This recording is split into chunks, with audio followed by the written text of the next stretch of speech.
हालात बहुत खराब होते जा रहे हैं। चंदा जमा करते फिर रहे हैं खुलेआम। खतरात मंडलाना शुरू हो गए हैं। जो अटैक्स हैं ऑन पाकिस्तान आर्मी, पाकिस्तान की security agencies, this state of mind is dangerous. Being optimist कोई बुराई नहीं है। हमारे किसी भी मुल्क के साथ ऐसे ताल्लुकात नहीं है जिसके पास हम जा सकें और हम उनसे कोई हेल्प मांग सकें। आज Apache, Chinook, S-400, Rafale, howitzer, M-77 किस हथियार का मैं आपको लिस्ट बनाऊं, इस सब की प्रोक्योरमेंट हुई पिछले 8 साल में। एक स्कैंड, एक आरोप तक नहीं लगा, कुछ नहीं हुआ। क्यों? हमने अपना इंफ्रास्ट्रक्चर बनाया, रोड बनाई, ये बनाई। अब चाइना जब देखिए कोविड का, देखिए चाइना की मेंटेलिटी समझिए, कोविड पीक में था, हमारे यहाँ आबादी बढ़ी है। हमारे कुछ लोग ये भी कह रहे थे 50 मिलियन लोग मरेंगे, कोई कहता 100 मिलियन लोग मरेंगे, ऐसे बहुत थे ऐसे डूम्सडे प्रोफेसर्स। उन्होंने कहा भी यार इंडिया अभी थोड़ा गिरा हुआ बिकॉज आबादी ज्यादा, अभी उन्होंने वो अपनी हकामत कर दी। अब जो LAC है, LAC में फगर भाई ये LAC है तो बीच में ये बफर जोन है, इधर और इधर। आर्मी यहाँ रहती यार, इन्होंने क्या किया, अपने बफर जोन में आगे चल गए, हमारी तरफ नहीं आए ना, हमारे बफर जोन में, अपने बफर जोन में आ गए। ये आए तो हमें भी आना पड़ा। अब ये एक चीज देख रहे थे फगर भाई, ये देख रहे थे भारत आ तो गया, टिक पाएगा नहीं टिक पाएगा, अपने आप को स्ट्रेंथन कर पाएगा नहीं कर पाएगा। ये सट्टा लगा के बैठे थे कोविड भारत को खत्म करेगा, हम जमीन ले लेंगे, मतलब इनका गेम प्लान। अब हम सामने खड़े हुए, फिर हमने अपनी जो हथियार है, असला है, बारूद है, सड़क है, ये बनाते गए। चाइनीज की कैलकुलेशन थी कोविड भारत पे हावी हो जाएगा, फिर हम भारत की गवर्नमेंट बोलेगी देखो जी हम पीछे जा रहे हैं, हम अपने फोर्सेस विड्रॉ करें, अब आप बात करो। पहले उन्होंने एक दो बार ऐसी कोशिश भी की थी, आप फोर्सेस विड्रॉ करो हम बात, हमने कोई विड्रॉ नहीं कर रहे। तुम 500 मीटर दूर हो सेंटर पॉइंट से, हम भी 500 मीटर दूर है सेंटर पॉइंट से, मेरे डिप्लॉयमेंट से हम कई बार बात कर चुके हैं। और यही नहीं, हमने अपना आर्मी और आर्सनल बढ़ाया, हमने अपनी इकोनॉमी संभाली, कोविड को मैनेज किया, इंडस्ट्रियल आउटपुट बढ़ाया, एक्सपोर्ट को बढ़ाया। ठीक है, हमारी आबादी अब 2.2% है, which is almost under control, right.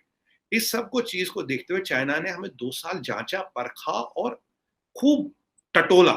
2 साल बाद अब उनको लगा कि नहीं यार ये हटने वाले नहीं है, ये हटेंगे नहीं, ये डरेंगे नहीं। और आपको याद होगा कैलाश रेंज में तो हमने 24 घंटे में कैलाश रेंज डोमिनेट की थी हमारे माउंटेन कोर ने, और पूरा तभी पैगोंग से चाइना फटाफट हटा, उन्हें सरप्राइज भी दिया। ये बताया कि वल्नरेबिलिटी हमारे साइड नहीं है, तुम्हारे साइड भी है। अगर हमारी 5 है, तुम्हारी 6 होंगी या 4 होंगी, ऐसा नहीं कि तुम 0 और हम 5 पे बैठे, ऐसा नहीं है। उसके बाद पैगोंगसो में डिसएंगेजमेंट और 5 पॉइंट है। पैगोंगसो की हम बात करें, डिप्सांग, दिमचुक, PP जिसे हम कहते हैं PP-17A और PP-15। अब ये जो पैगोंगसो पहले हो चुका, फिर और दूसरा आता PP-17A जिसे हम कहते हैं गोगरा पोस्ट, वो लास्ट ईयर हो चुका, राइट। ये है हॉट स्प्रिंग्स, जिसे हम मोटा जिसे PP-15 को कहते हैं हॉट स्प्रिंग्स, ये हो गया। अब 2 जगह प्रॉब्लम है, एक ऊपर डेप्सांग पे और नीचे दिमचुक पे। 5 में से 3 पॉइंट रिजॉल्व हो गए, 2 पे प्रॉब्लम अभी भी है। और अभी SCO समिट हो रहा है।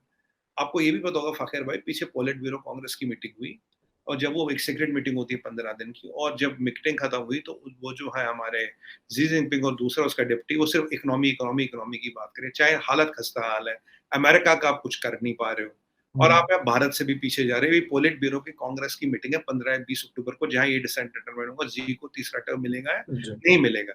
अब यहाँ SCO हो रहा है। चाइना की इकोनॉमी की हालत हम कई बार डिस्कस कर चुके हैं, फैक्ट फिगर्स नंबर्स। अब उन्हें ये लगता है कि यार अब हमें मिला क्या? अब देखिए मिला तो कुछ नहीं। What have you gained? अगर आपने ये पोस्चरिंग की, ये स्ट्रेटजी की, you're not gained anything, right?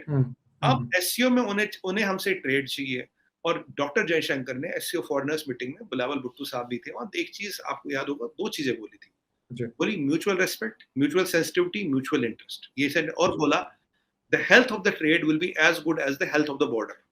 ये क्लियर कर दिया था। ये 2 पॉइंटेड स्टेटमेंट है पूरे में से जो मैंने देखा। अब SCO में आपकी पहली बार जी जिनपिंग बाहर जा रहे हैं, करेक्ट। 2 साल से गए नहीं। वो चाहेंगे मोदी जी से बायलैटरल हो, या मोदी जी पुतिन और जी जिनपिंग का ट्राइलैटरल हो, ये भी कोशिश करेंगे। पर उसके लिए आपको यहां से जाना पड़ेगा, बिकॉज अगर आपने ये पोजीशन छोड़ी है फगर भाई, you can not practically sustain this position. आप 2 साल से कुछ नहीं बिगाड़ पाए, कुछ नहीं उखाड़ पाए, तो इसलिए आप इस पोजीशन से वापस जा रहे हो। तो ये सारी बात ये देखो कि अभी कोई फॉर्मल उनका रिक्वेस्ट नहीं आया SCO में मीटिंग के लिए, बट ऐसी अटकलें लगाई जा रही है। तो ये चीज है। बाकी एक और चीज आपको बताओ, चाइनीज पे भरोसा कोई नहीं कर सकता। अगर आपने अभी न्यूज में पढ़ा होगा, इस पे अलग से शो करेंगे, वी हैव स्ट्रेंथन और अरुणाचल का पूरा बॉर्डर जो है कि ऊपर लद्दाख के बाद नीचे अरुणाचल में लगता है। अरुणाचल में हमने टोटल रिवैम्प कर दिया अपना बॉर्डर, टोटल रिवैम्प कर दिया इंफ्रास्ट्रक्चर। कल परसों मैं नेशनल टीवी डिबेट पे था, टोटल रिवैम्प कर दिया, क्योंकि आप ये गारंटी नहीं कि यहाँ ये सुधर जाएगी, यहाँ 5 मिनट खोल देंगे, किसी और जगह से भी कर सकते 5 हैं। मिनट खोल देंगे। इसीलिए जब हम पीछे ये कर रहे थे, हमने लद्दाख की स्ट्रेंथ नहीं किया, हमने पूरा अरुणाचल साइड का बॉर्डर रिवैम्प कर दिया, क्योंकि बीच में नेपाल आता है, लद्दाख रीजन के नीचे फिर नेपाल आता है, फिर अरुणाचल आता है, ये वाला सिस्टम हमने इसको पूरा रिवैम्प कर दिया। और जो हमारा उत्तराखंड वगैरह में भी बॉर्डर लगता है, इसको भी हम रिवैम्प करें। पहले हमने अरुणाचल रिवैम्प किया, उत्तराखंड में भी रिवैम्प कर रहे हैं। तो फखर भाई कहते हैं ना कि हमारी तैयारी और कोशिश पूरी है। We are hoping for the peace but keeping our gunpowder dry. हमारे किसी भी मुल्क के साथ ऐसे ताल्लुकात नहीं है जिसके पास हम जा सकें और हम उनसे कोई हेल्प मांग सकें। आप सऊदी अरेबिया था, वो हमारा बेस्ट फ्रेंड था, और जब भी हम कोई गवर्नमेंट बनती थी या कोई इशू होता था तो वो बगैर किसी सोचे समझे हमें रिलीफ दे देते थे, हमें इमदाद भी देते थे सब। अब इतना अरसा हो गया, आप कोशिश कर रहे हैं उनसे चीज़ें लेने के लिए, कभी वो IMF से लिंक कर देते हैं, कभी आपको किसी और तरीके से कर देते हैं। दूसरे जो मिडल ईस्टर्न कंट्रीज हैं वो भी आपके साथ ऐसा नहीं है। तो मेरे ख्याल में आपको अब बैठना पड़ेगा, अपनी फॉरेन पॉलिसी को बेहतर करें। जो लोग सदियों गुलाम रहे हों, कभी गौरियों के, कभी गजनवियों के, कभी लोदियों के, कभी मुगलों के, सलातीन दिल्ली से उनसे एक्सपेक्ट करना कि एक अनाउंसमेंट के बाद वो आज़ाद, नहीं, ये था काम लीडरशिप का। आपको आज़ादी मिलते ही अगवा हो गई। जो ख़ानदान आज 2022 में भी हैं, इनके कभी बुजुर्गों की कॉरस्पॉन्डेंस तो पढ़ो। ये खुशामदियों की औलादें हैं, ये चापलूसों की औलादें हैं, ये चमचों की औलादें हैं, ये कड़छों की औलादें हैं। रिकॉर्ड पे है। वैसा नहीं कि मैंने ही पढ़ा है, बेशुमार और लोगों ने पढ़ा हो। जाएं, जाके किताबें उठाएं, पढ़ लें, देख लें। आज़ादी कहाँ? वो फिर कोई बासूर लोग थे, वो बर्रे सगीर को वो कुछ देगा जो शायद आज भी इनको नसीब ना होता। Let's be realistic. मुझे कभी ये अल्लाह भला करे, हमारे एक दोस्त हैं राव मंजर हयात, वेरी सीनियर ब्यूरोक्रेट, उन्होंने रिसेंटली भी कॉलम लिखा है कि ये वो आदमी है जिसको तनकीद, तारीफ, गाली, ताली शाली की परवाह नहीं है। ये जिसको जितना भी बुरा लगना लगे। किधर? इधर आज़ादी आई, उधर अगवा हो गई।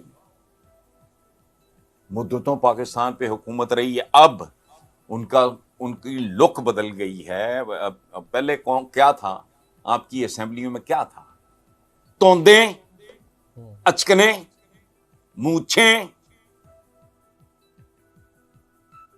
बस।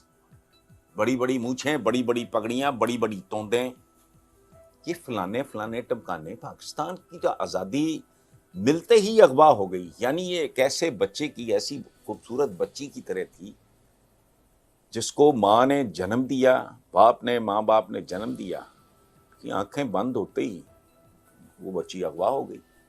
और हम तो वो लोग हैं जिन्होंने आज तक उसके अगवा की FIR नहीं दर्ज कराई भाई।